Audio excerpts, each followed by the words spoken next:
एक गांव में एक लालची औरत अपने पति के साथ रहती थी। उसका एक बेटा था जिसका नाम बाबूलाल था। वह कोई काम धाम नहीं करता था, बस पूरा दिन गांव में इधर उधर मंडराता रहता था।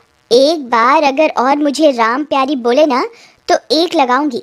चुपचाप यहाँ से चला जा, नहीं तो मुझसे बुरा कोई नहीं होगा। अरे सुमन, तुम गुस्सा क्यों होती हो? तुम मुझे बहुत अच्छी लगती हो। मैं तुमसे शादी करना चाहता हूँ। मुझसे शादी के सपने छोड़ और निकल यहाँ से। बड़ा आया शादी करने वाला। फिर इतना बोलकर सुमन गुस्से में वहाँ से चली जाती है। तभी बाबूलाल का दोस्त वहाँ से गुजर रहा होता है। अरे बाबू भाई, ये सुमन तुमसे क्या कह रही थी? कुछ नहीं भाई, अपने प्यार का इजहार कर रही थी। लेकिन भाई उसके हाव भाव से तो कुछ और ही लग रहा था। बाबू भाई मेरी बात मानो तो तुम इससे दूर ही रहा करो। गांव वाले बोलते हैं इस सुमन के ऊपर चुड़ैल का साया है। ये रात को अकेले वीराने में घूमती है। कुछ लोगों ने तो इसके उल्टे पैर तक देखे हैं। तुम्हें पता है ना, उल्टे पैर चुड़ैल की निशानी होते हैं। चल बेवकूफ, तेरा दिमाग खराब हो गया है जो इतनी सुंदर लड़की को चुड़ैल बोल रहा है। सुमन कोई चुड़ैल वुड़ैल नहीं है, मैं तो इसी से शादी करूंगा। फिर इतना बोलकर वह अपने घर की ओर चल देता है। माँ, अब मेरी शादी की उम्र हो गई है। मेरी किसी सुंदर सी लड़की से शादी करवा दो ना। हाँ हाँ, क्यों नहीं। अगर राजा बेटा का कोई और भी अरमान है तो वो भी बता दीजिए। आपके सारे अरमान एक साथ ही पूरे करवा देंगे। काम धाम तो कुछ करना नहीं है। तेरी उम्र के सारे लड़के कुछ ना कुछ काम कर रहे हैं और एक तू है, पूरा दिन घूमता रहता है और मुफ्त की रोटियां तोड़ता रहता है। भला तुझ जैसे लड़के को कोई अपनी लड़की क्यों देगा? पहले कोई काम धाम करके कुछ पैसे वैसे कमा के दिखाओ, फिर शादी के सपने देखना। चल भाग यहाँ से, आवारा कहीं का। तो किसी काम धाम का नहीं है। देखो ना माँ, पिताजी हमेशा मेरी बेइज्जती करते रहते हैं। किसी दिन मैं घर छोड़ के ही चला जाऊंगा। अरे नहीं नहीं बेटा, कैसी बातें कर रहे हो? ये सब तुम्हारा ही तो है। अजी आप तो रहने ही दो। हर वक्त मेरे भोले भाले बेटे को नीचा दिखाते रहते हो। अजी हमारे पास इतनी धन दौलत है, क्या आप ये सब अपने साथ ऊपर लेके जाओगे? भला मेरे बेटे को कमाने की क्या जरूरत है? माँ, मुझे सुमन बहुत पसंद है। तुम उसके घर मेरा रिश्ता लेकर जाओ ना। ठीक है, मैं कल ही सुमन के माता पिता से तुम्हारे रिश्ते की बात करने जाऊंगी। फिर अगले दिन बाबूलाल की माँ सुमन के घर रिश्ता लेकर जाती है और उन्हें अपने पैसों का रुबाब दिखाती है। देखिए बहन जी, आप बहुत अमीर लोग हैं और हम गरीब। मेरे पास आपको देने के लिए कुछ भी नहीं है। तुम्हारी किस्मत बहुत अच्छी है जो तुम्हारी लड़की की शादी मेरे बेटे से हो रही है। बस तुम सुमन की शादी मेरे बेटे से करवा दो, मुझे तुमसे कुछ नहीं चाहिए। इतना बोलकर वह वापस अपने घर की ओर चल देती है। अगले दिन सुमन और बाबूलाल की शादी हो जाती है। बाबूलाल सुमन से शादी करके फूला नहीं समाता। रात होने पर बाबूलाल और सुमन अपने कमरे में सो रहे होते हैं। तभी सुमन उठती है और सीधा घर से बाहर निकल जाती है और जंगल की ओर चल पड़ती है। बाबूलाल के दोस्त को सुमन पर पहले से ही शक होता है, इसलिए वह उस पर पहले से ही निगरानी रखे हुए होता है।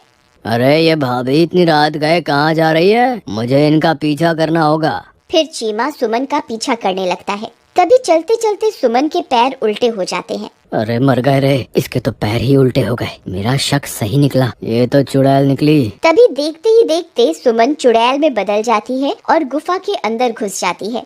चीमा की आंखें फटी की फटी रह जाती हैं। फिर वह भी उसके पीछे पीछे गुफा के अंदर घुस जाता है। ए हैवानों के देवता, मैं आपको 9 बलि चढ़ा चुकी हूँ। बस एक बलि और चढ़ाते ही मैं सर्वशक्तिमान बन जाऊंगी। फिर मैं इन शक्तियों से पूरी दुनिया पर राज करूंगी। मुझे अभी के अभी सारी बात बाबूलाल को जाकर बतानी होगी। फिर वह सीधा भागता हुआ बाबूलाल के घर जाता है और खिड़की से उसे आवाज देता है। बाबू भाई उठो, मुझे तुम्हें बहुत जरूरी बात बतानी है, जल्दी उठो। अरे क्या हुआ भाई, इतनी रात तुम यहाँ क्या कर रहे हो? भाई मैंने तुम्हें पहले ही कहा था कि तुम्हारी बीवी चुड़ैल है, लेकिन तुमने मेरी बात का विश्वास नहीं किया था। भाई मुझे लगता है कि तुम्हारा दिमाग खराब हो गया है जो ये बहकी बहकी बातें कर रहे हो। अच्छा तो ये बताओ कि क्या सुमन घर पे है? इतने में सुमन वहाँ आ जाती है। क्या हुआ चीमा भैया, इतनी रात गए कैसे आना हुआ? चीमा सुमन को घर पर देखकर हक्का बक्का रह जाता है। अब कुछ नहीं भाभी जी, मैं तो बस यहाँ से गुजर रहा था तो सोचा बाबू से मिलता चलूं। अच्छा मैं चलता हूँ। इतना बोलकर चीमा वहाँ से दुम दबा के भाग जाता है। अजी क्या हुआ, ये आपका दोस्त आपसे क्या कह रहा था? कुछ नहीं, बस ऐसी ही बेकार की बातें कर रहा था। चलो अब तुम सो जाओ, रात बहुत हो गई है। फिर सुबह होने पर वह सेठानी गुस्से से लाल हो जाती है क्योंकि सुमन अभी तक सो रही होती है। ए बहुरानी, अभी तक सो रही है क्या? घर का काम कौन करेगा? चल जल्दी उठ, मैंने काम वाली की छुट्टी कर दी है। आज से घर का सारा काम तुझे ही करना है। फिर सेठानी के जोर जोर से चिल्लाने की वजह से सुमन की नींद खुल जाती है और वह गुस्से से लाल हो जाती है। रुक बुढ़िया, तुझे मैं अभी बताती हूँ। फिर सुमन गुस्से में बाहर आती है। ए बुढ़िया, क्यों शोर मचा रही है सुबह सुबह? मेरी सारी नींद ही खराब कर दी। अरे दैया, इसकी हिम्मत तो देखो, मुझे बुढ़िया बुला रही है। ए, तेरी इतनी हिम्मत, मुझे बुढ़िया बोलेगी? चुपचाप घर का ये सारा काम निपटा दे। तेरे माँ बाप ने वैसे भी दहेज में फूटी कौड़ी भी नहीं दी है। मैं कोई काम वाम नहीं करने वाली, जो करना है कर लो। तेरी इतनी हिम्मत, मुझे मना करेगी? रुक, तुझे अभी बताती हूँ। अरे मर गई रे, ये क्या हो गया? ए, तेरी इतनी हिम्मत, मुझे अभी के अभी छोड़ दे। बाबू बाबू, ओ बाबू, देख तेरी बीवी मेरे साथ क्या सलूक कर रही है। जल्दी आ, मुझे इससे बचा, नहीं तो ये मेरे सारे बाल नोच डालेगी। फिर अपनी माँ की चीख पुकार सुनकर बाबू दौड़ा दौड़ा अपने कमरे से निकलकर वहाँ पहुँच जाता है। वह यह सब देखकर हैरान रह जाता है। ए सुमन, तेरी इतनी हिम्मत, तू मेरी माँ के साथ ऐसा सलूक करेगी? अभी के अभी मेरी माँ को छोड़ दे, वरना अच्छा नहीं होगा। फिर सुमन उसे छोड़ देती है और सीधा अपने कमरे में चली जाती है।